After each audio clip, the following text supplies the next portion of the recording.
Hello and welcome everyone to another Fresh Start Alumni webinar. I know it feels like yesterday that we had one, but that's kind of because we did. With us today, besides having again the amazing Rabbi YY to help bring clarity and the Torah Hashkafa to some very sensitive and complex topics. We're also honored to be joined by Dr. Stephen Porges, known as a father figure in the world of trauma healing, with his work on the Polyvagal Theory, which we'll get into shortly. These sessions are always amazing. Dr. Porges, we're not always sure where they're going to end up.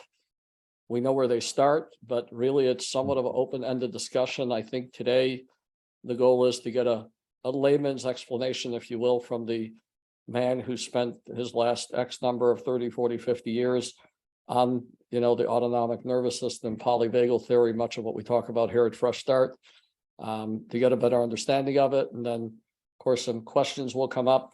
But it's an honor to be here. It's an honor to be with all of our alumni. And with that being said, Rabbi YY, perhaps step in and start out this, what will certainly be an interesting discussion. Absolutely. First of all, it's my honor and privilege to be able to sit face to face, at least on Zoom, with the world-renowned Dr. Porges. It's really an incredible honor and privilege. And the reason I say it's an honor and privilege is because Dr. Stephen Porges has really dedicated his life to try to ease the suffering of humanity. Is that a accurate definition? Well, if I can respond, it's kind of like understanding who we are as a species is really the journey so that we can optimize our presence in the world. And part of that presence we learn is to be helpful to others. So it's not, we use terms like generous, but we don't realize that benevolence and generosity are nourishing to us. And of course, in your studies, I'm sure that's part of the studying that you learn, but I'm here to tell you that there's a neurobiological substrate to that. Wow, that's beautiful. In fact, the Torah in the book of Genesis, the first meal that's served by a host to strangers, Abraham serving his guests, he gives them milk. So the Hasidic masters say, why milk? Because it's one physical substance that the more you give, the more you receive. Everything else is a zero-sum game. The important, it's another point you brought up. If you read, in a sense, in the Bible, in all these, in a sense, what we learn when we're young, it's all eating is part of a social event.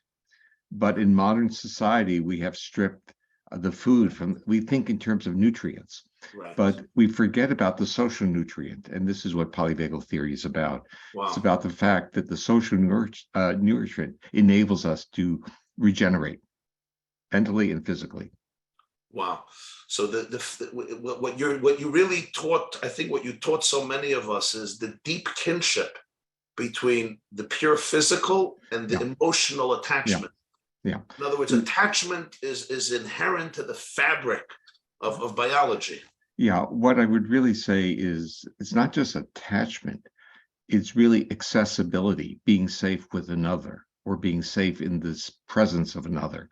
Is really where our bodies, where they change. And we have our models. We have the baby who is comforted in the arms of the mother. And when you brought up the issue of giving milk, it becomes part of that same metaphor. The nutrient of the mother is milk, but it's actually almost a misdirection, because what does a baby do when given milk? The baby suckles. What is the neurophysiology of suckling? It's a neural exercise of all the structures that later become our social engagement system. So if we're not nursed, if we're not suckling, if we're not safe as infants, our ability to socially engage, meaning to have this bidirectional calming and reciprocity, co-regulation with another, is going to be compromised. Wow. So I want to begin this journey with this incredible journey with you, and very meaningful. And thank you. And thank you for everybody who's joining us. With something you've spoken about and you have written about, and I think it's a major part of the Polyvagal theory, and that is the element of so many of us, and I think so many people who are on this program right now, and people who are watching it or will watch it or listen to it later, they blame themselves for the people that they have become in terms Yeah. of I'm detached, I'm Yeah. disassociated, I'm Yeah. self-centered, I'm Mm, angry, I mm, flip out, I lose it, I can't be there for my spouse, for my kids, for mm. myself. Could you talk about Yeah. the fact how there comes a point where you actually have to give yourself credit, Well, thank here, yourself for what you did to survive?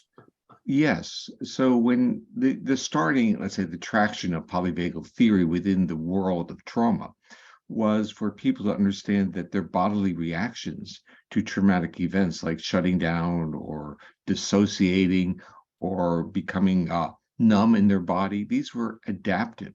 Their body was doing the best it could do for them under those contexts. And what we learned actually through the narratives of these heroic survivors, and they are heroic, is really what their body did. And the body, in a sense, was the vehicle of the heroism. And rather than blaming it, it's a moment of honoring. The Wow. issue is the body saved you and it went into certain states that optimize your survival. But those states are not the core of who you are. And what we want to do is invite that core to express itself, to expose itself. But that core is always, if you carry with that trauma history, that core is always cautious, hypervigilant, and doesn't want to show its face because it will get injured again. So the secret of that transformation of becoming that engaged, co-regulatory, benevolent, generous person is that your nervous system has to get the cues and signals of safety and literally believe it. So the metaphor I've been using now is that we need to feel safe enough so that we can be who we are. And we don't know who many people will be if they're safe enough. We don't know how brilliant, how loving, how creative. We don't know what the world will be like when people feel safe enough to be who they are. Wow. So I want to speak to the adults who are here now. When I'm 30 or 40 or 50, and I'm finding myself disassociating from my children or from my spouse or from somebody else, or I'm finding myself respond in another way, which I find dysfunctional and destructive. We often are very hard on ourselves and we try to destroy that response. And what you're suggesting is it's a moment to reflect with gratitude. It's even more than that. Let's go one step further, because we are in a world that demands of us, and it demands of us not about our feelings, but about our productivity. And through our lives, our bodies are screaming at us to say, pay attention to me, relax, calm down, have an embrace, have some loving moments, have some spiritual moments. Get rid of that hypervigilance, that person over the back, the idea that someone is always evaluating you. So if you're not working hard enough, you're not a good person. And that's been our culture. It's a very product-oriented culture. And it's been a great violation of our body, because underneath what we call feelings, we feel shame, we feel angry, we feel safe. What is a feeling of being safe? What is it from a physiological level? It's saying that our autonomic nervous system is doing its job. It's supporting the management of our organs. It's supporting what's called homeostasis, the homeostatic functions of health, growth, and restoration.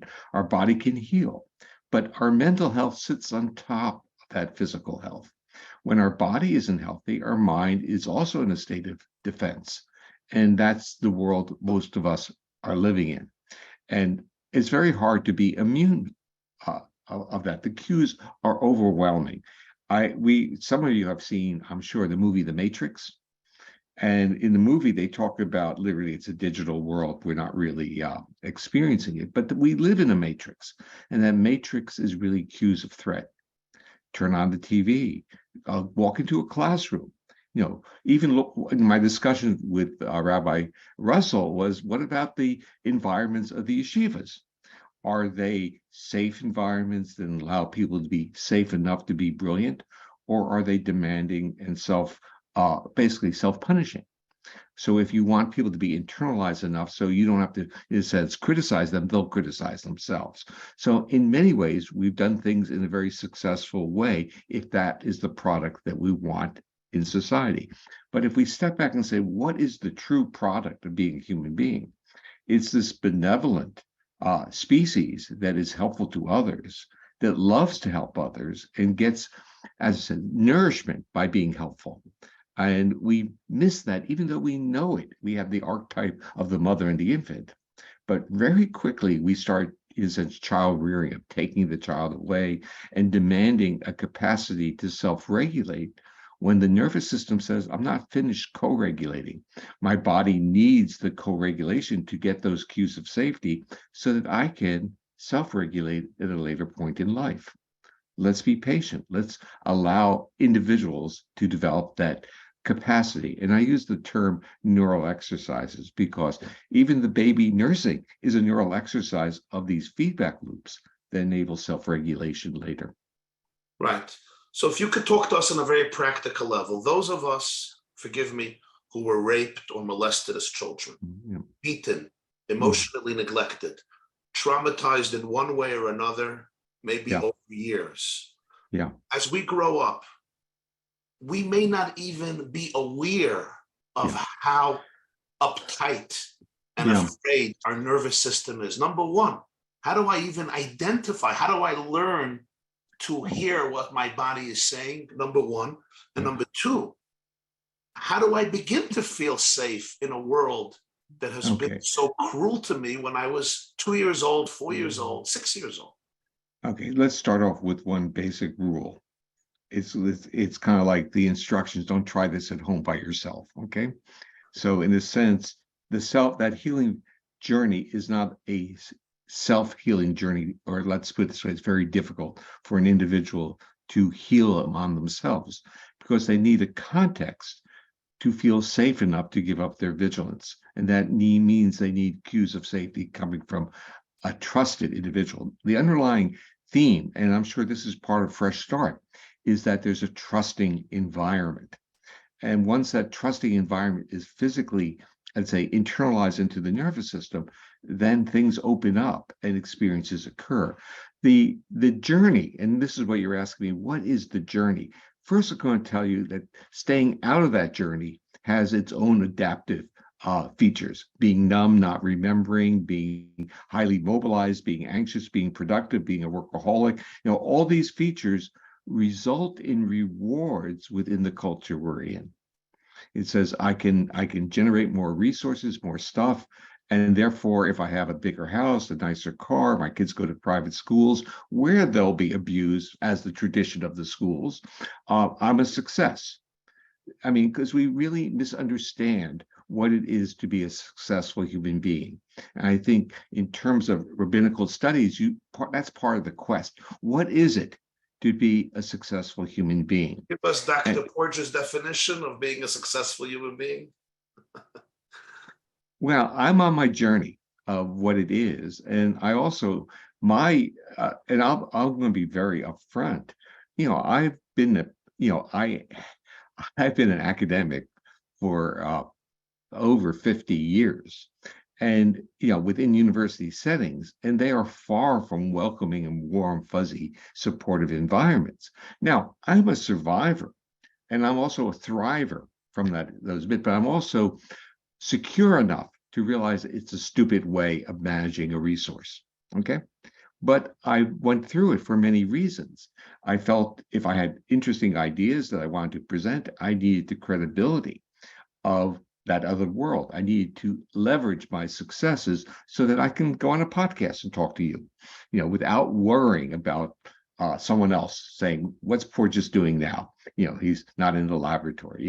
The world is that we need to feel safe enough to be who we are. So the journey is, we may be in phases of our life, we may need to be hypervigilant and defensive and mobilized. but we need to become transformative. And what that means to me is a reflection on our successes, the narrative of success. And that's where you start this discussion with me. The narrative of success, even though the features may appear to be disastrous, you survived.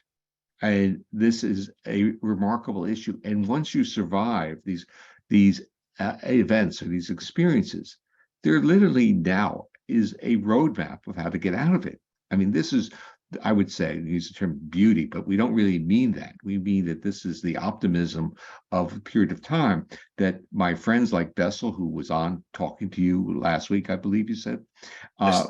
Bessel, I mean, talking about heroic people. Bessel was so passionate about this whole area of trauma that he compromised his own professional life in working in it. Now, so Bessel and I are very good friends, and I always will say to him, I couldn't do what you did. And he'll look at me and says, sure, Steve, you would, certainly. I said, no. I said, I'm very pragmatic.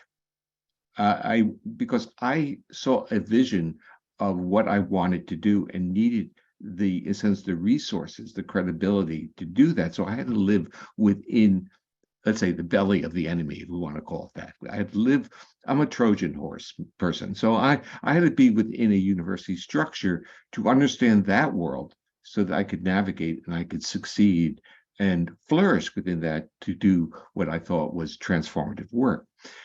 Bessel, what I basically, and this is not meant in any negative way. I said, Bessel's like a Don Quixote. He has a mission, and that mission is what he does. And he has successfully brought trauma, and especially sexual abuse in young women, to the forefront. He's not the only one. Another friend of mine, Frank Putnam, was a clinical a child psychiatrist at the NIH. And I had known him I've known him for over 40 years. And he got pushed out because they said, this is not a valid area to study. This is kind of like what happened to Bessel in his own work. They pushed him out of the academic world because the question was a taboo question. And for both those people, they put their lives, their professions, their careers, their families, everything in great jeopardy. And I basically was in great honoring of what they've done. So that's not my journey. I couldn't do that. That's what you've done. What I do is something different. And I am able to straddle the domains and provide let's use this term, a neuroscientific explanation to take the experience of trauma out of, there's nothing wrong with you. I took all the tests. You're fine. Why aren't you back at work? To understand that the nervous system affects how we think, how we perceive, how we react to the world. And over time, the nervous system either supports our organs or promotes illness in them. Wow. And in psychiatry, they talk about that, and psychology, comorbidities. Polyvagal theory says, throw that out. They're not comorbidities. They're part of the same threat reaction. And they're telling you things. So when you talk about people, feel that mental illness is included in this? Oh yeah. I mean, Wow. mental. Okay, so to give you an example, Bipolar, borderline personality, schizophrenia. Yeah, visualize an inverted triangle. At the base is the brainstem. It's the brain. Okay, up top is the cortex with all its manifestations, its creativity, its narratives, its self-organizing principles. The brainstem's quite small. Very primitive. We share it with many other vertebrates. Slight modifications. We adapted basically from reptiles. We made some changes, but basically we carry some very primitive structures with us. The brainstem does two things really well, or one thing. It determines whether we're safe or we're under threat.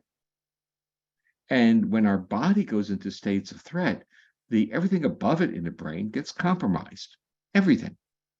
And it's as simple as that. We have to understand that we can only be who we really are if we're safe. The interesting thing that occurred during this very interesting evolutionary journey is that the nerve, the vagus, and this is how we get to polyvagal, the nerve that calms us down in reptiles is basically a nerve that shuts them down, but they don't need much oxygen because their brains are small. But in the brainstem, the nerves that control that slowing of the heart rate through the vagus, the cells that start those nerves went for a journey. They start to move ventrally toward the front of the body and became intertangled with the nerves that control the muscles of the face and head. So that when you suck, when you vocalize, when you smile, it's playing a game with your vagus. So we now have basically externalized the ability to calm our body through voice, through ingestion, through listening, through singing, through smiling, through proximity. Think about your day, morning prayer. Think about interactions, even the rituals of eating, breaking bread. Even think about the movements in prayer, which are also neural exercises of stimulating that same circuit. And also remember that in all religious or cultural events, we're not isolates. It's not about a relationship between a single individual and a deity or God. It's a community and God. So you were saying about mental illness, how it affects, how you see the connection. Yeah. Mental illness is not independent of our physiology. And I think, the fact that you grab onto that is that view is still permeating the world you're in. And the answer is, and that mental illness is something that we should, it's in your head, leave me alone. But mental illness is, in general, you see these comorbidities, and in my world, it's autonomic regulation, but it becomes even more than that. Through that evolutionary journey, our voices are really broadcasting our autonomic state. I don't need electrodes. I can listen to your voice. So if your voice has intonation, meaning melodic, then you have a lot of vagal or calmingness to you. So think of the mother calming the hysterical baby, and think of the father screaming or yelling at the crying baby. There are different cues that have different results. And the results are different because our nervous systems have literally a template that if we hear a melodic voice. It's amazing what you're saying, because one of the great Hasidic masters in the 19th century, early 90s, his name was the Mittler Rebbe. He once said that when people come for advice, cannot give advice. People talk about their mistakes or their transgressions or failures. He says, I cannot give advice before I can find what they have done within my own life. Yeah.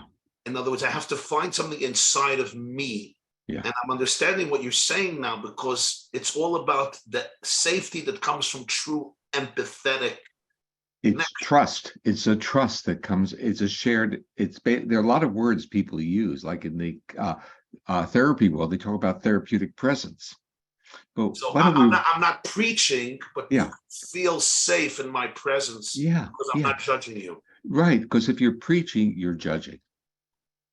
But if you're in a dialogue. That's essential to healing. It's amazing. I told Dr. Bessel yesterday, the first thing the Bible says is not good in the beginning of Genesis. Before anything else, it's not good for a human being to be alone. Yeah, wow. It seems like that's at the core of our destruction. Absolutely. And including the fact that we're on two-dimensional screens and not in the presence of each other. It's not bad. Listen, it's good to see you, but it would be, just think of the interaction if we were on the same, platform. The energy flows. Energy flow. And the connectedness with other people because of our connectedness with each other. You also brought to the fore the incredible wisdom of the body that most of us are unaware of. I find that incredible because in the Jewish mystical tradition, usually in religion, the soul is considered superior to the body. Yeah, the body just has to be controlled. But in the writings of Kabbalah and Hasidic Jewish spirituality, they talk about the fact that the body has a relationship with the source of life that is deeper than the soul. Not through conscious analysis, but through its very being. Yeah, now you're talking my instinctive intuitions of the world. Yes, that I think that when our body feels good and safe, it's only then that we can be spiritual. So there is an order here of we have to attend to our bodies. and they tend to enable the body. If we think of the body as a vehicle for whatever else is in us, we have to be so respectful of that body, because if it gets destabilized, we can't think right. But We so can't many of create. us have been taught that if we respect our body, we're becoming self-indulgent and narcissistic and selfish. How do you know the balance between, I'm tired, I can't do that? Like, is there a balance? Like, Okay. Yeah, well, I have one statement I make all the time, and that is listen to your body. So what does that mean? So I'm taking a priority. I'm basically saying you need to understand the language of your body and you need to listen to it, because it's telling you when it can't handle anymore. Now, we all have gone through things like when our body says stuff, and I said, well, I have to get that paper done. I have to give that presentation. You have to do that. So I got to go to the wedding. I have yeah, to yeah, visit this we person. turn it off. The answer is that's okay for a while. Our body can deal with it. It's not when we're young, especially, but it's not good for all the time. So the issue is, it's nothing wrong with disrupting our homeostatic function in a transitory manner, but it's literally lethal if we do that for a prolonged period of time.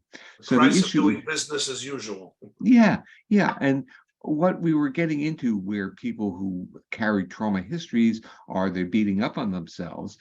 They're part of that story is we have to, in a sense, let's go 30,000 feet up and look down.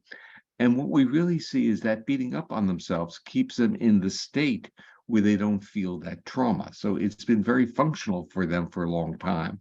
And they have thrived. We beat ourselves up to protect ourselves from feeling our trauma. Yeah. And we create a narrative in saying we're doing the right thing because we're providing for a family, we're succeeding in our profession, we're generating resources, but we're not really becoming who we really are, or should be. You're a Jew. You're part Yes. of the Jewish people. We've been Yeah. around for 4,000 years. 70 years ago, 80 years ago, 6 million Yeah. of us were murdered in Auschwitz and in the death camps. My family comes from Russia, persecuted horrifically by Stalin, who murdered 40 or 50 million people. Transgenerational trauma. Could you explain what this did to our people? Well, okay. Our grandfathers were in Auschwitz, in Mauthausen, in Dachau, in Bergen-Belsen, in the gulags, in Siberia. Some were running, some were starving. Kids didn't have a day of safety. My mother was a refugee at the age of 10, 11. My father was a refugee. His father was taken away in 1938 when he was 4 years old. Yeah. What did this do to our nervous system as Jews, individually and collectively? Well, if I go back, so my parents were born in this country, but my grandparents weren't. But on my mother's side, it was from basically Belarus, probably closer to where your family was from. Basically, they escaped. Dr. Porges, yeah. Dr. Porges, now's a good time to say your family lineage. This is the crowd that appreciates the Chafetz Chaim. Okay, so my grandmother's relatively close relative was the Chafetz Chaim, because the Chafetz Chaim's son, who was a rabbi in New York, used to visit her home in New Jersey. And I remember because she gave me a letterhead, stationery, and it said his last name was Kagan, I believe, and underneath it said son of the Chafetz Chaim.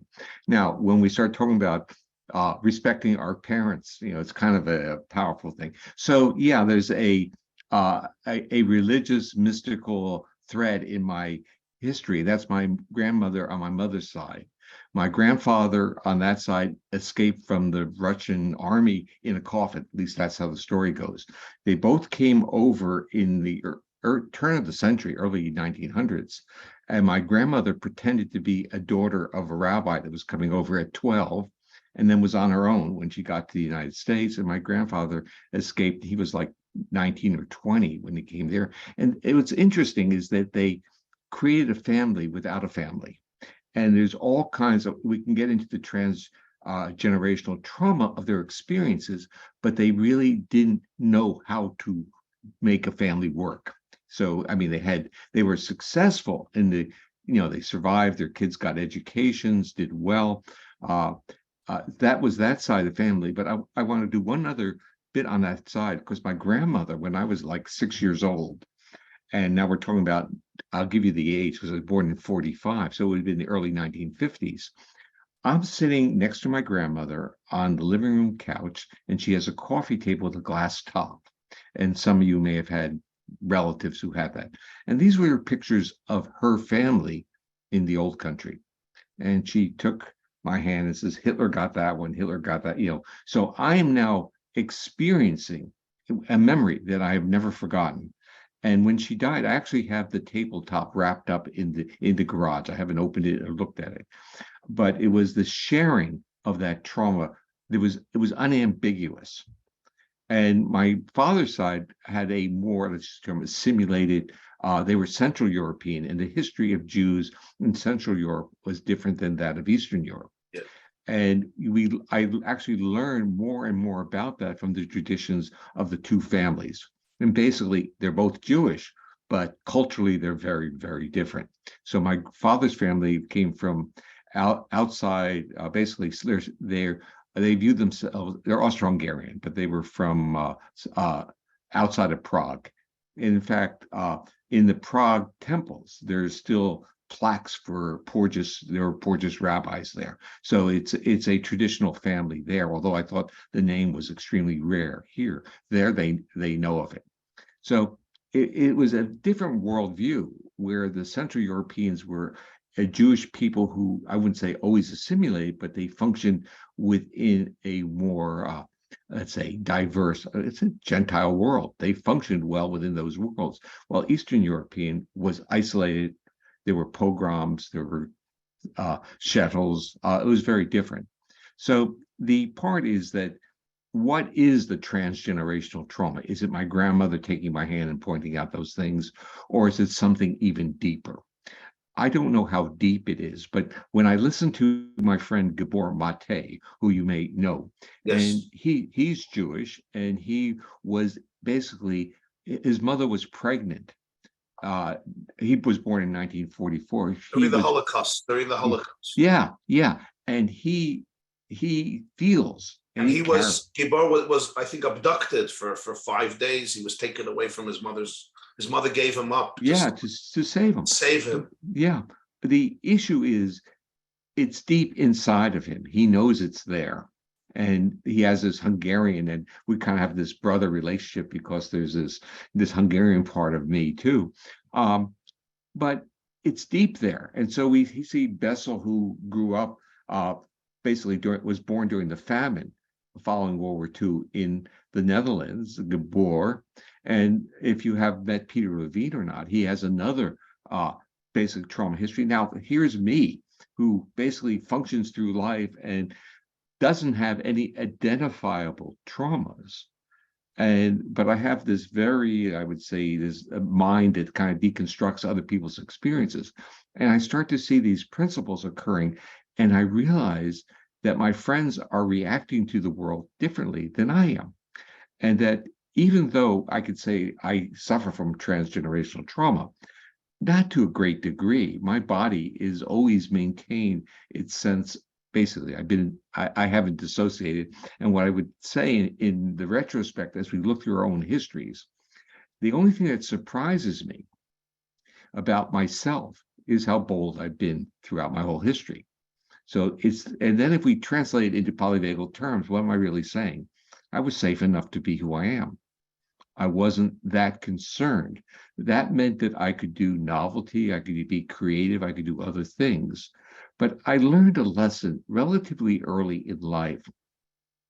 And that is, if you succeed in something, allow that success to transform you. And so take the reward and reframe who you are.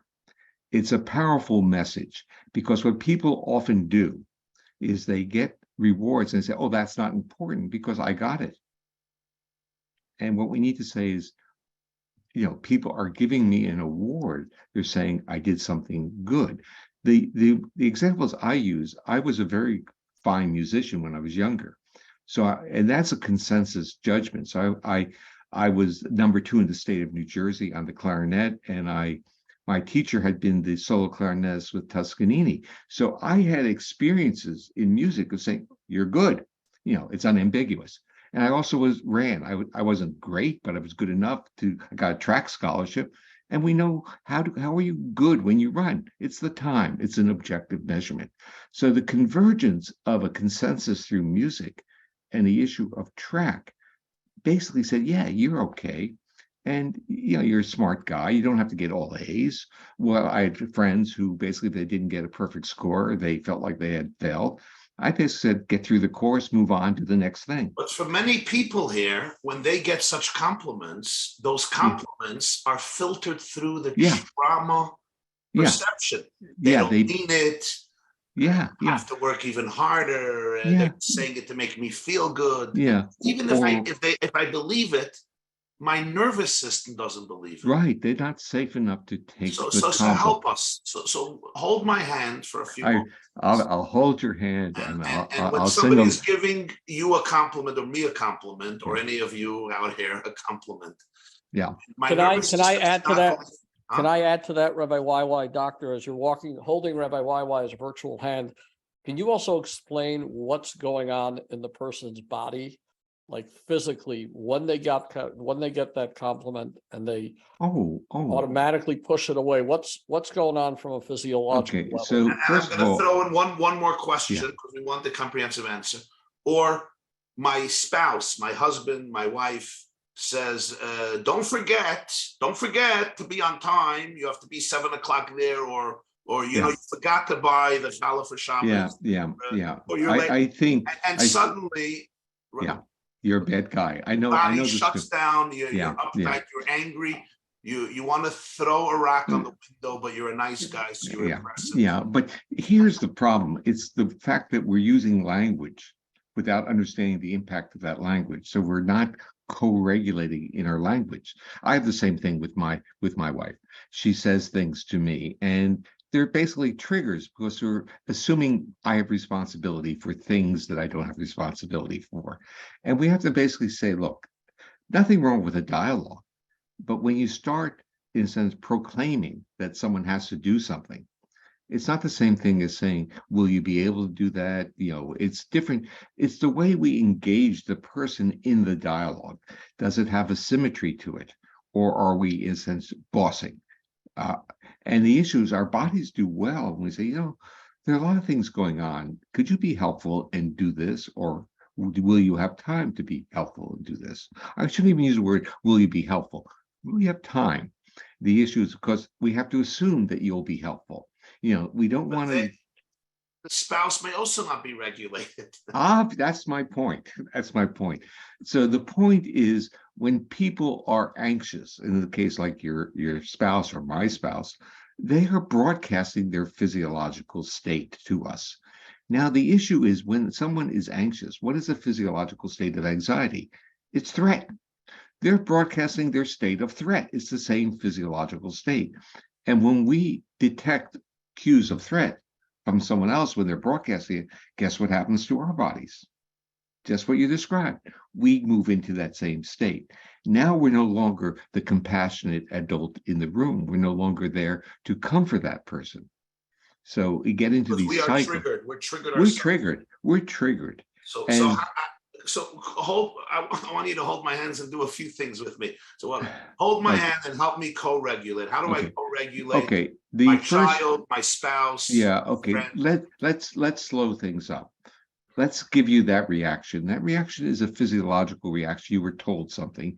Your body interprets it. It's what I call neuroception. It's a detection.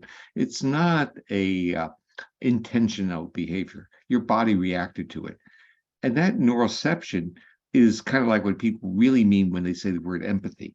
You have an empathic reaction, but in this case, it's not empathy of care, it's empathy of someone else's anxiety and threat.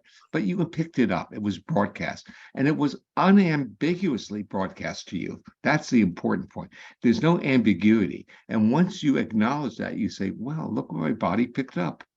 Wow. So I have this physiological response, and before I throw the rock, before I get angry, I am now in a state of awe. I'm looking at, look what a body, look what it picked up. Wow, it detected, you follow where I'm going. It detected that this person that I care about is in a state of anxiety, a state of threat. What if once I dissipate that threat reaction, which only takes a few seconds if we don't live it. So if we let it go through, we then move into what would be called compassion, where we are present, we are respectful, and we acknowledge that the other person is in a point of suffering of some level. And then we can, being stuck in threat, being anxious, is suffering. And this is when we start talking to the community. The community is suffering if it gets locked into states of threat. And that's why they are coming to you. They are locked in states of threat, but they are wise enough, sensitive enough, and optimistic enough to say, I can get out of this if you will help me. And the first part is the understanding of what is happening inside me. That's what I'm going through with you. And the second part is in the understanding of what's going inside me is predicated on the awareness. Now, remember, for many people, their survival was on numbing that awareness. So now we honor the fact that they're reacting. And we say, wow, this is really a good stage. You have these feelings are coming through you. What does it feel like? What's happening at your heart? How do your muscles feel? Look in the, okay, so I had a person who was literally a Holocaust survivor visiting. Well, he was a child of a Holocaust survivor. And he lived his life with a flat face, which is the mask. Trauma And face, a trauma face. Yeah, trauma. I mean, you can look at in fact, supermodels have trauma faces, by the way. This is how we idolize our women, our society, is without dynamic exuberance, but flat, dissociative looks. That's what the advertisers are using. Anyway, he's visiting, he's sitting out on my deck looking at the ocean, and I bring out the acoustic stimulation that I use for trying to, let's say, stimulate the social engagement system. Trauma therapists are using it. He listens for 30 seconds, and he has this beautiful smile in the upper part of his face. I said, go and look in the mirror. It was literally shocking to him that his, basically, he reacted in such a way that his body understood the cues. Now, the issue with a person like him, if he listens to a normal, let's say more than a few seconds, he'll get that physiological feeling of what I would call safety. But given the history, that creates an interoception. The body feelings now go up, and now that feelings of safety is restructured by his narrative as being vulnerable. And that triggers that anxiety, that mobilization. I got to get out of there. So that's why. So when you're giving me the compliment, yeah. When you're giving me the compliment, if I'm to accept it, it's vulnerable. Yeah. Yeah. If you're truly accepting it, you're allowing me into your space. And then the next stage is going to be a dagger in my heart. Or my own fear, in my own nervous system. The dagger in your heart is, I'm getting out of here, because there will be a dagger. There will be a dagger. So this compliment is a lie. You don't well, even there are words. There's a word that it was never part of my life until I started hearing everyone saying it, and that is imposter syndrome. Yes. And I hear that I've coined in 1978. Yes. I hear it almost, I would say, every day, every other day, when people actually people engage me, and these I'm are just professionals. A liar, and I'm fooling the whole world. So people will say it to me. Like one woman, I'm giving a workshop, and I asked if maybe she'd like to do it with me. And she got really anxious about it and said, imposter syndrome, all this bit. And in my mind, it'd be much more fun and easier for me if she did it with me. I'm thinking about, the experience that she had. It would be helpful to be useful. She's saying that she is not worthy. Right. And this becomes common. And so I'm always perpetuating the lack of safety that my nervous system is accustomed to. But what I want to say is that people often work hard to maintain that because their nervous system is accustomed to it. They work hard on rejecting the engagements, the calming, because with it comes a vulnerability, and they don't want that vulnerability. So now hold my hand and help me heal a little bit. When I receive that compliment, when I receive that feedback, positive or negative, maybe criticism. The next step on all that. Or I'm disassociating. Let's not get to dissociation yet. Okay. Let's say you're getting into a reactivity to the compliment. The next step is to kind of have a discussion of that. And what a lot of therapists are using, they're using the acoustic stimulation I developed as an adjunctive tool, as part of their toolkit, to enable trauma survivors to get certain feelings and to deconstruct those feelings without labeling them. So they're getting this visceral feeling of these cues to the nervous system of accessibility, and their body's doing that. Take off the intervention, take off the stimulation. Let's talk about what you're feeling. What are you feeling? What are the visualizations? What are the associations coming to you? And over time, this is, again, titration or pendulation. People use different words, or you get used to your body being in different states. I did a podcast yesterday. I was talking about what I did with my son when he was 3.5 years old. He was 3.5, and we down at Disney World, and I took him on Space Mountain. He gets on it. In that time, they had the small kids we would hold on the roller coaster rides.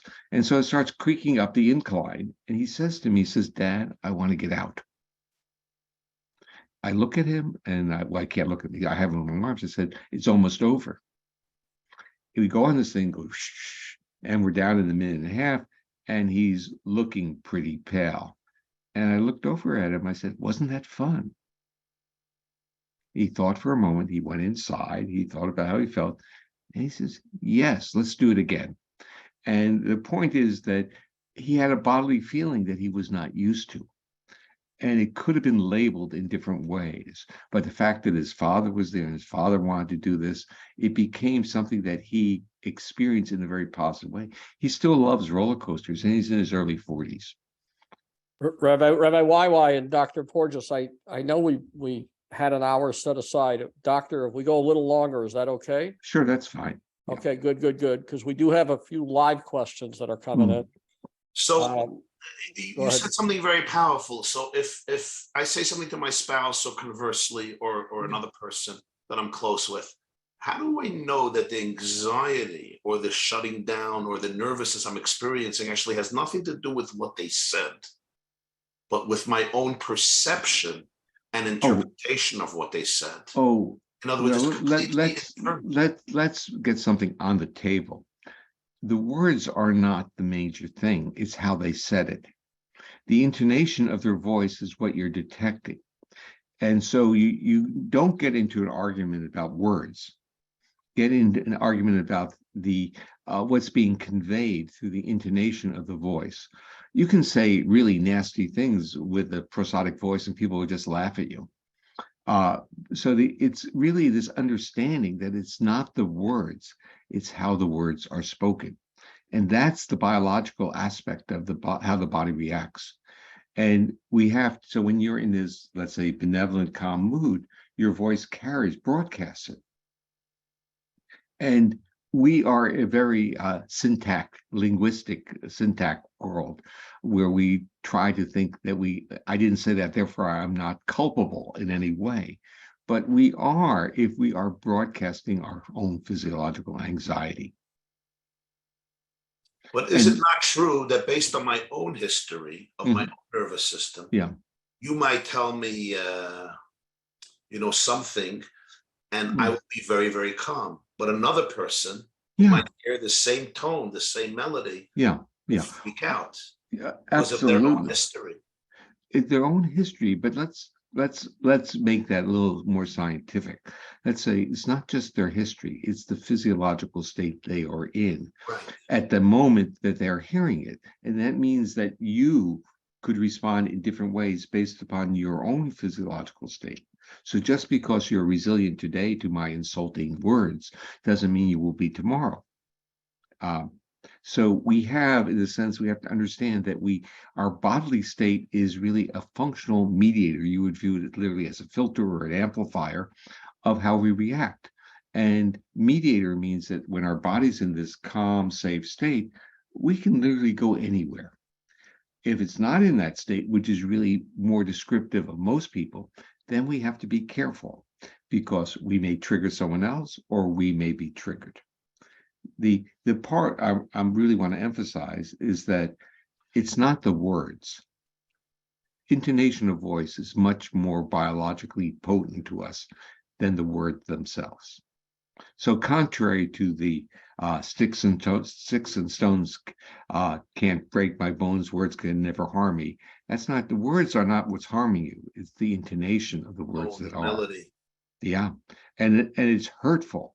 So when someone feels really triggered, they are in pain, and that is a physiological response, no different than a cut, a bruise. It's real, or an illness.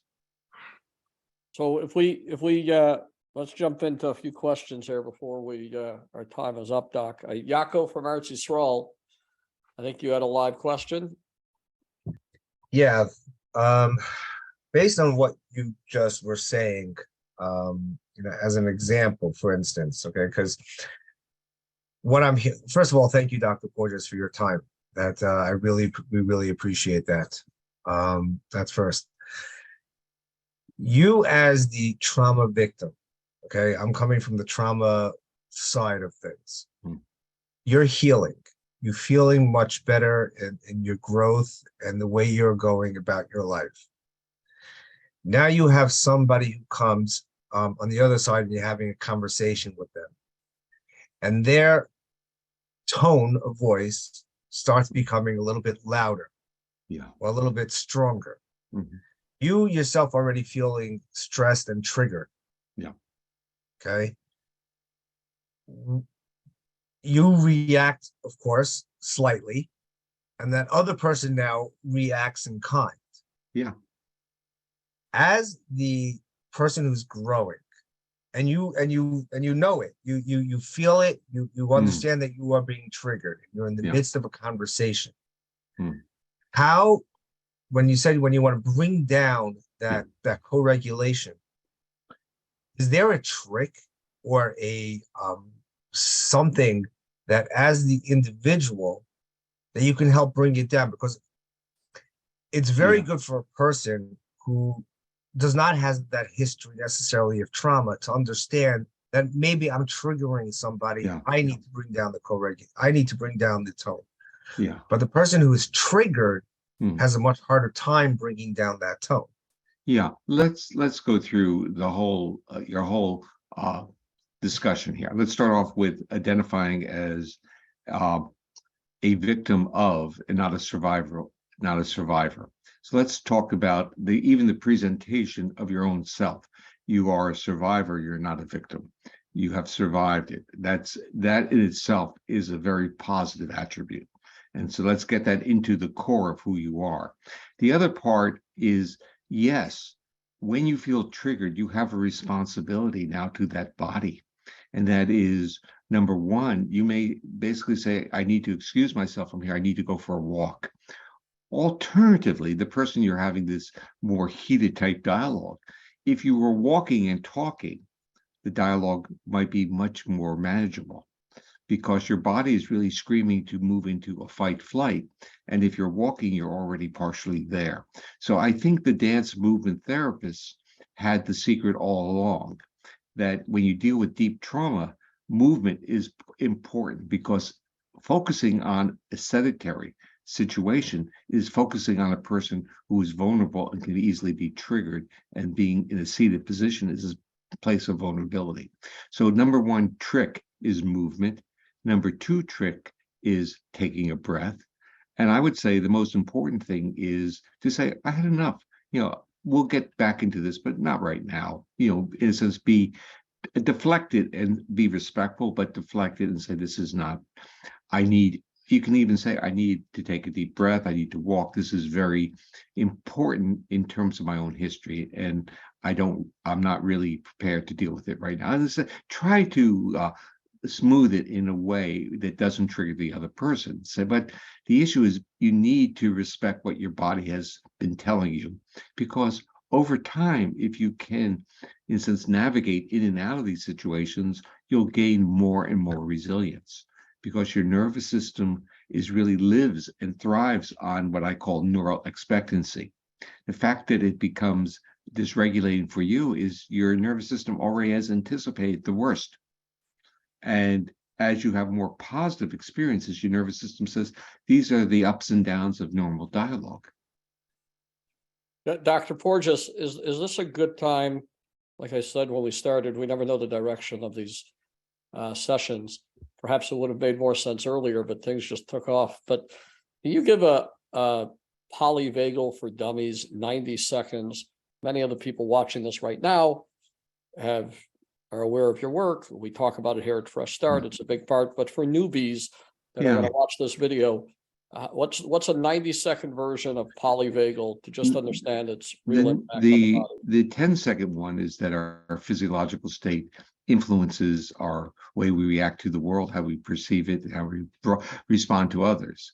And that it's very predictable. So once one says your physiological state, we now know that if our state is in a state of calmness, we're more engaging, we're more trusting of others, others trust us, we're more accessible. And if we're in a state of more mobilization, fight, flight, sympathetic activation, then we're literally broadcasting cues of aggression. And the body part that regulates that is called the vagus nerve? Well, the vagus is involved in the first one, calmness. That's a new mammalian or vagus. So the term polyvagal gets its name from the fact that the vagus has two major branches, but it's the mammalian branch, the social branch, that is literally the container or constrainer, that once that's on board, everything else falls into place.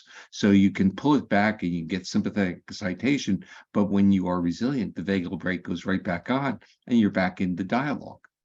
But what happens is that once you get worked up or triggering really means in the trauma world is that the neuroventral vagus is now dormant. It went away to give permission to your nervous system to be in a state of defense efficiently.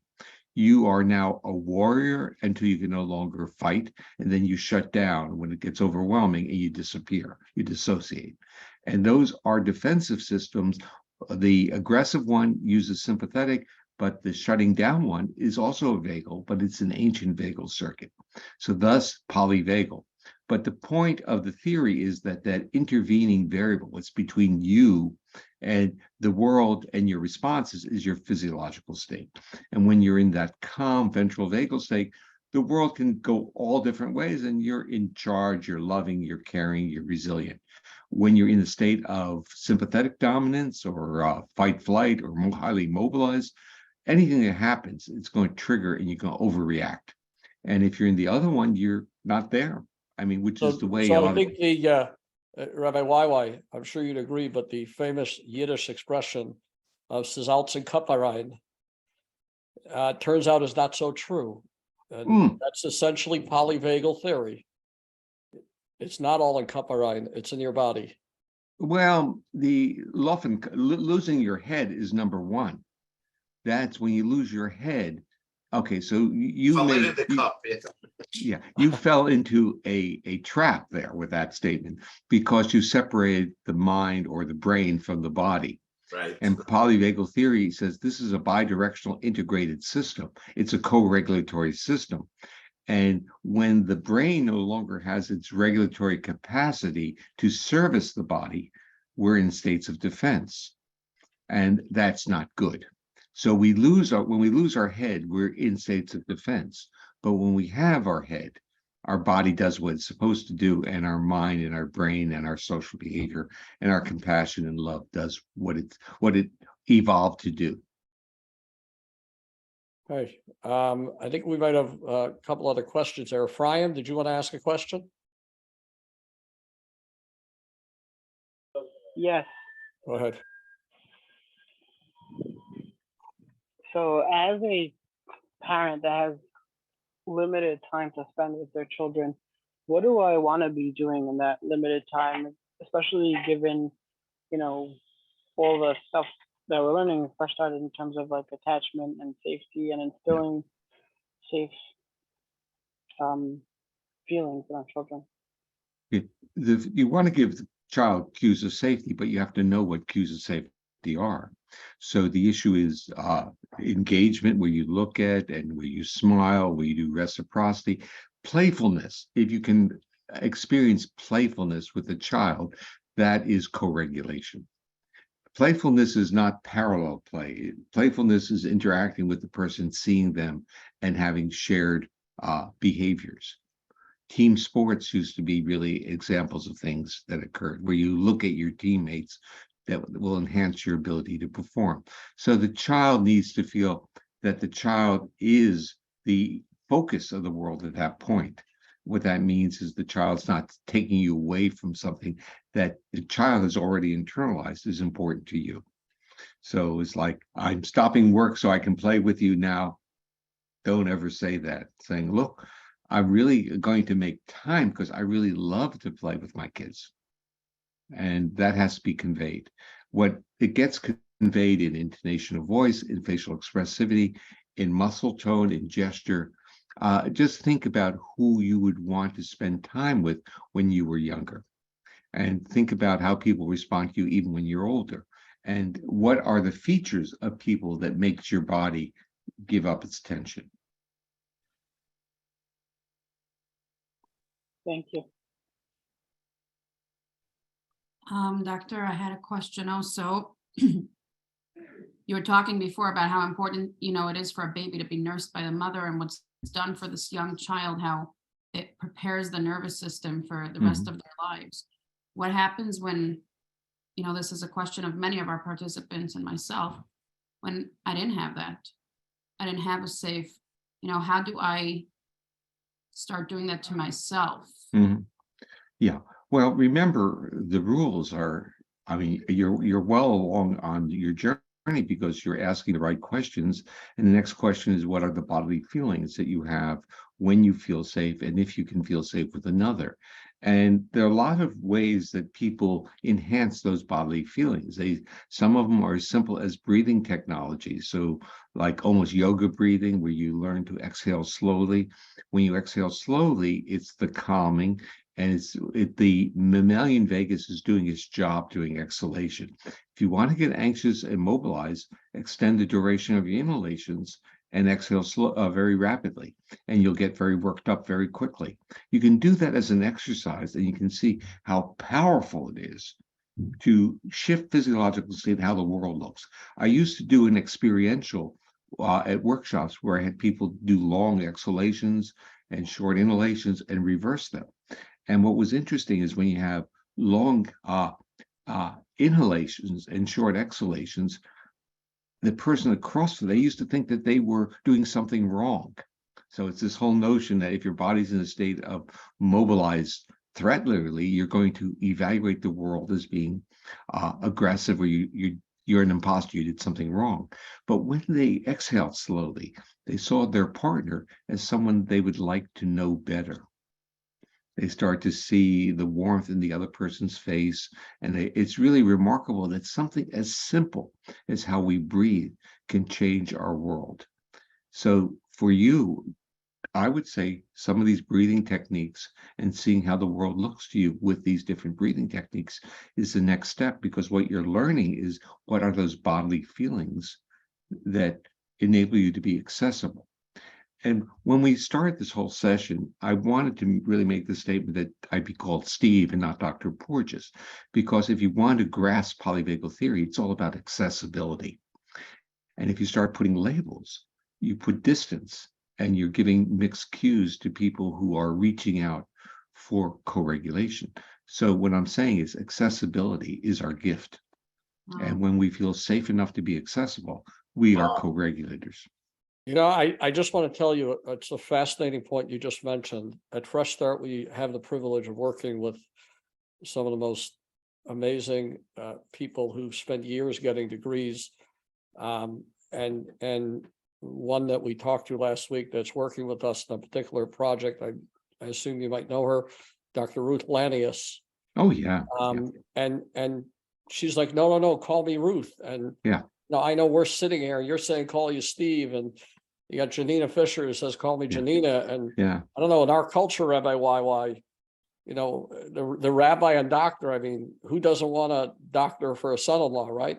I mean, and here we are calling all you people by your first names, but I guess that explains it.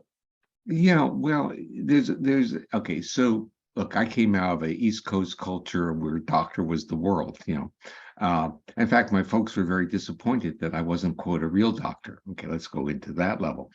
But the point is, for me, what is the benefit of all this? What do I get? What do I get out of a podcast? I get I get the relationship out of a podcast, the interaction. That's my social nourishment, especially during the pandemic. So I get a lot back. And the stuff I want back is not to be honored. I want the interaction. I want the real stuff. I want, in a sense, the trust, the love, the benevolence. I want to go back and forth on it because it defines who I am. And I want to define myself as a contributing human being that through contribution gets transformed to be able to contribute more. It's nourishment. You hold my hand once more, doctor, if I may, with your empathetic, expansive heart and nervous system. Yeah. So I'm in the room. Somebody walks in, maybe a perpetrator, maybe somebody I perceive as a threat for whatever reason. Mm-hmm. And I my body, I feel, I experience the physiological response. Yeah. Or I'm having a conversation with an employee, with an employer, with a boss, with a spouse, with a friend, with a sibling, a parent, a brother-in-law. And I'm feeling myself either becoming uptight, scared, uncomfortable, creepy, queasy. Yeah. And maybe it's my child challenging me, and I'm getting angry or overwhelmed, or I want to detach. Hold my hand. Okay, so how do I respond at that moment? What do I tell myself? What do I tell the other? And I know it's internal. The other person. Well, okay, let's start off with your body is telling you a lot of things. And the question is, at what level are you taking that information? So let's not confuse your history with the reaction. You have a reaction. Okay, let's just say you have a reaction and you have no history with the person, but you have a reaction. Right. Okay, so that should trigger your curiosity. Right. Okay, so not your anger at yourself about getting into that state, but your curiosity. And that curiosity says, well, is there a similarity between the features of this person, their presence, the way they speak, and what had happened to me in the past? Right. Okay, so we start now using our big brain to develop our narratives, and we complement ourselves with picking up those features and saying, wow. And if the features are such potent triggers that we can't, in a sense, control our behavior or feel safe enough to continue, we step out, we go for a walk, we have a drink, we, in a sense, do body self-care, self-compassion, till our body gets down. And during the time we're doing our self-care and self-compassion, we're complementing our brain, ourself, with this curiosity that has crept into our minds, and we try to figure it out. Okay, and then we come back, and then what we do is we now have a different set of eyes that we're looking at the individual, and we're saying, well, there's big differences here. And, even though the initial features, okay, let me give you real life examples. Frequently, I give talks at meetings, and people will come up to me afterwards, and the opening words will be, I'm an 8 on the ACEs, or I'm a 9 on the ACEs. That's the introductory where they say, they'll reach over and says, look, and I'll Doctor, look at you want to just explain what the ACEs is? ACEs is Adverse Childhood Experience Scale, and it's basically numbers when they get above 5 aren't good. Okay, if they get above 4, they're not good. So if someone comes up to you and they say have an 8 or a 9, you know that they probably had sexual abuse as a child. They were, all kinds of things that are not leading to optimal outcomes. It's a covariate with lots of mental health. Actually, it's related to virtually every illness, mental and physical. So they'll come up to me and they'll say, I am an 8. And you've read about people like me or something like that. I'll look at them and I'll smile at them and say, you look like you're doing really well. They'll smile back. And then I'll say, would you like a hug? And I'll give them a hug. They'll say, yes. Then I'll get an email back. An email will be, you're the first male that I let hug me or touch me in 20 years. So the issue was the trigger changed within the context with me. And it didn't matter whether I was really that safe male. What mattered was their nervous system used me as a safe male. So I became, let's say, an archetypical safe adult male, and their body really wanted the opportunity to have that neural exercise.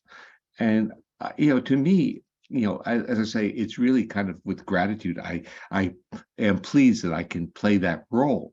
But the interesting thing, I don't really need to be what they think I am. Right. I just have to be there for them. This is inspiring for all of us. But now come back to me, the victim or the survivor, Yeah. I'm not feeling safe.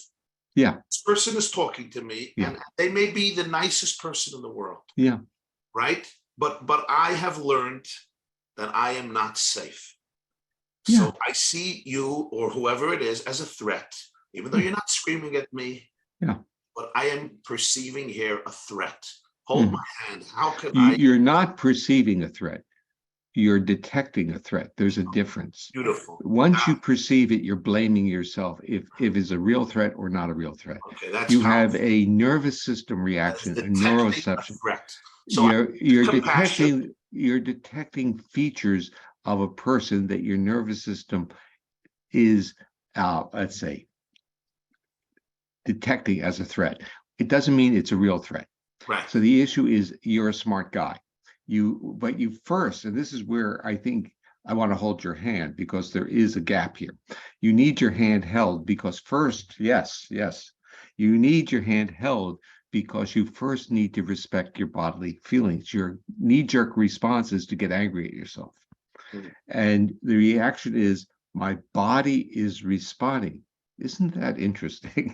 It's like, what's going on here? Doc, can I just chime in? Because what you're saying, I just got a message from somebody and they said, but feeling and connecting with my body makes me feel scared. Absolutely. What if you're so afraid? How do you even get to a point where you can do everything you just said? Well, the first part, and this is really what I was actually asked earlier, the first one is the acknowledgement of your bodily state. Right. Because the body, just as that question is about, it's saying that on their journey of adaptive survival, they numbed out the feelings. And what that really means is the nervous system, to survive, basically turned off the feedback loops. That leads to major health issues, mental and physical health issues, because they're turning off feedback mechanisms. So the first one is the awareness. So what we're getting is that, yes, my body feels this way. Isn't that wonderful? My body can feel. And then the other one is that it feels that it's under threat or scary. I need to be a good, let's say, a guardian of my body. I need to take it out of this environment. My body has to learn that I will make good decisions.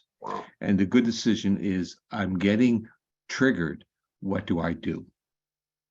I go into a place where the trigger isn't bothering me. It dissipates.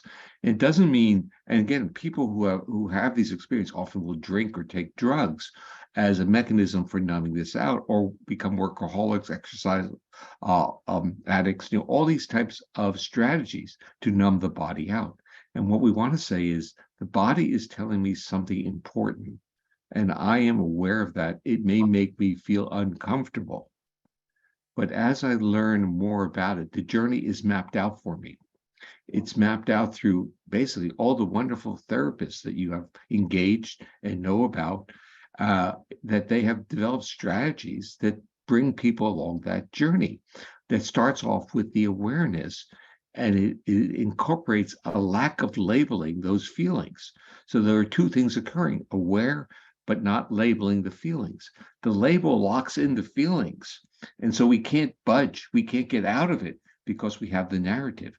So if we can have feelings without narrative, we can have curiosity and we can experience. And how do I avoid blaming the other person? Instead of focusing on my own experience, I'm like, oh, you must be a terrible, horrible, threatening person, which is another way of labeling it and getting. Yeah. Well, it's all your. How do I avoid? Because that's naturally where I may want to go in order to feel safe. Let's start off with who I hope you are. Okay, and that is, let's hope you're a compassionate, benevolent human being, which I'm sure you are. So the answer is that would not be your reaction, and because that reaction would be hurtful to another. So we know that if we literally, carry this kind of model in our mind, do no harm.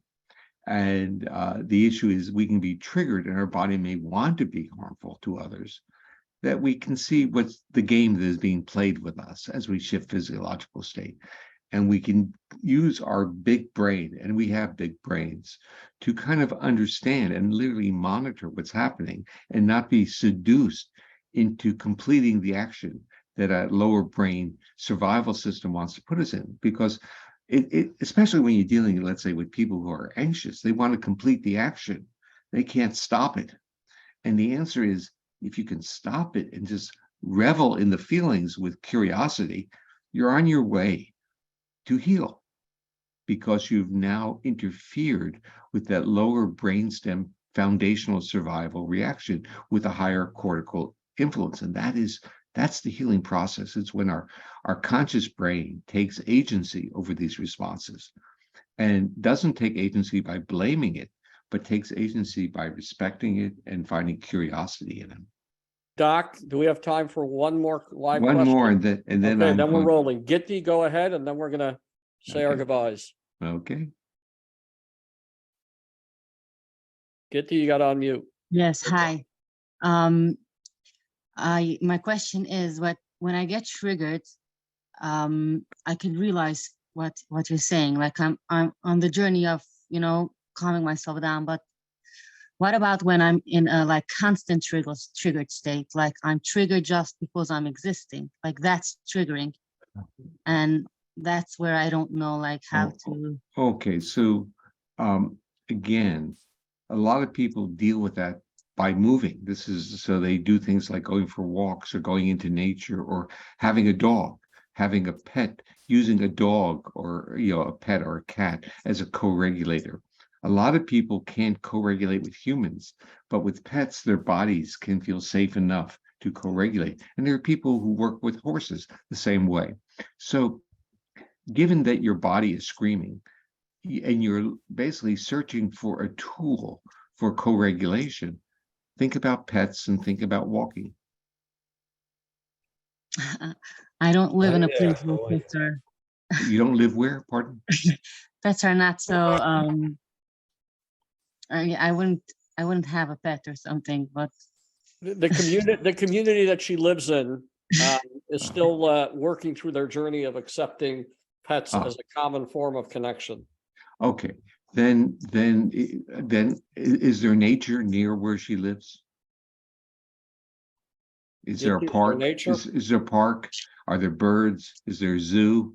Or is there something that has life in it, that has variation? it could be I could go out for a walk, and but the idea is that I'm home and I'm around my kids and my husband, and I have like a fear of existing, and it's not because they're doing anything wrong. It's because I'm triggered every minute of my day. Yeah, the part I'm saying, see if you can figure out opportunities, let's say which would be co-regulatory, which would be even something like a yoga class or something where there's breathing and moving with other people. And in fact, what's interesting about the yoga community, it's really highly densely represented by people with trauma histories, because they have gone there because it helps them make them feel better. So before we conclude, Rabbi Russell, you just joined us all the way from Israel. It's an honor to have three amazing, incredible, impactful people in our community in the world of healing all on this. And Rabbi Russell, we just got the whole polyvagal theory. We solved it all with Dr. Porges. But we're just here to say goodbyes and final words. Rabbi Russell, maybe you just want to say something to our alumni, then we'll ask Dr. Porges and Rabbi YY to wind up. Sure, absolutely. Well, first, the thing I couldn't resist this. I just finished a session with someone, Dr. Porges, as you know, if everyone knows, he and I met last week, had the most wonderful afternoon together. And it was so profoundly validating for me as I told Dr. Porges, and you know, Rabbi, wow, you know this very well, because you say over my stuff better than I say over my stuff. You know very well where it comes from. This is where it comes from. This from Dr. Porges, I learned so much on a practical level for how to take the theory and actually bring it practically to change our lives, to mold our lives, both on a personal level and on a systemic level. And we have serious plans to do stuff. Am I correct, Dr. Porges? Absolutely. I'm going to be the student. Yes, we're going to do some wonderful things. Yes, we are. And I just, for the alumni, I just got to tell you that there's not a day goes by where I don't use the principles of co-regulation, of neuroception, interoception, of these understandings that we'll discuss that another time, the delicate differences between them. Don't worry. We worked that out last week. Just we had a primer on that. But seriously, the ideas of co-regulation, that alone, to learn how to do that and to really tune in and have real attunement with people around you, that the power of it is absolutely mind-boggling. It's quite mind-boggling that we can really change things and improve our lives and improve our community. And we just got to really study it and work at it. I can tell you, it's informed my life and changed my life in every imaginable way, which, you know, Steve, I'm indebted. Well, and I do plan doing good things with you. We're going to do some good stuff together. Yes. Right, Rabbi, why before we wind down, just a few words of chizuk as you always do, and then we will. Yeah, first of all, after expressing, gratitude on behalf of all of us to Dr. Porges, so he said we shouldn't say that, we should say Stephen for the empathetic connection. So I just want to say one takeaway that at least I took out from this, and I think it's very powerful for me personally, and I think for all of us to some degree or another. There is a very profound teaching in Jewish spirituality that all the characters in the Bible really represent internal qualities that we all possess. So they're really, archetypes of things we're all dealing with. So Abraham, it says in the Zohar, in the Kabbalah, Abraham is the soul and Sarah is the body. And God tells Abraham, whatever Sarah tells you, you should listen to her. And I once saw a fascinating interpretation by the Lubavitcher Rebbe, and he said, what that means is that there comes a stage in history where God tells the soul, you have to listen to Sarah, you have to listen to your body. The body has a wisdom that is sometimes deeper than the soul and the analytical, perceptive processes. It's really the detection of truth in a very, very profound way. And I could say about myself, and I think many of us, it's counterintuitive to a lot, Rabbi Russell can explain this, to a lot with which we have been raised to disregard our body, to dismiss our body, to even scorn our body. The body is a source of problems and selfishness and just wants to sleep and eat and fress. And what you're teaching us is that really in the holistic life of oneness, and integration, the body doesn't only play an important role, but it plays such a profound and significant role of really listening to its cues, being attuned with its melodies and its messages. And it allows us to become the loving, connected people that we all aspire to become. Beautiful words. And just think of the body as our platform to be who we are. And if that platform is damaged, we can't be who we are. And I don't even say, I think I have a very optimistic view, and that is most of what we view as damage can be rehabilitated and optimized. And that's really the whole strategy. Once our body gets the cues of safety, it does its own healing. And again, Western world has externalized the healing process or taken it away from the body, from the nervous system, from the individual, and empowered it into external treatments like drugs and surgery and other things. When really what we should have been looking at is the optimization of our body's own healing capacities. And that's what love and trust give. And That's yeah, right. I'm sure, and I'm going to say and prayer is a part of that too. Prayer, meditation. Sure. If we track all that, we'll find out that the wisdom of this co-regulation between our conscious or intentional brain and our body has been deeply embedded in biblical work. So I don't think we're talking in different languages. I just think we have to find the common sources and Exactly. actually this is what I want to work with this group on, is actually creating a document that basically talks about the wisdom of the body in the Bible. Well, you Sure got Dr. Porges, Stephen, you got two of the greatest people to help you with that. And we're excited to continue this discussion because there's a lot more, but I do want to take this opportunity to be respectful of your time, Stephen, and thank you so very much for coming on. We look forward to great things coming out of this relationship. I think the Chafetz Chaim is going to be proud. You know, you're going to give the Mishnah Brura a run for its money. But thank you to all of our alumni. Rabbi YY, thank you for again moderating and bringing in your insight and wisdom. Rabbi Russell, of course, thank you for showing up from Israel. We will do this again, and thank you everybody for joining. Absolutely. Thank you. Take care. You will. Bye-bye. Take care, Thank you. Steve. Good to see Thank you you for again. thank you. Bye-bye. Thank you for inviting me into your community. Thank you. Thank you. Bye-bye. Bye-bye. Our community, Steve. Our community. Thank you. You're one of us. You're one of us. By the way, the Chafetz Chaim said, your relative, the Chafetz Chaim once said that, the Torah says you're not allowed to gossip about people. He says you're also not allowed to gossip about yourself. No.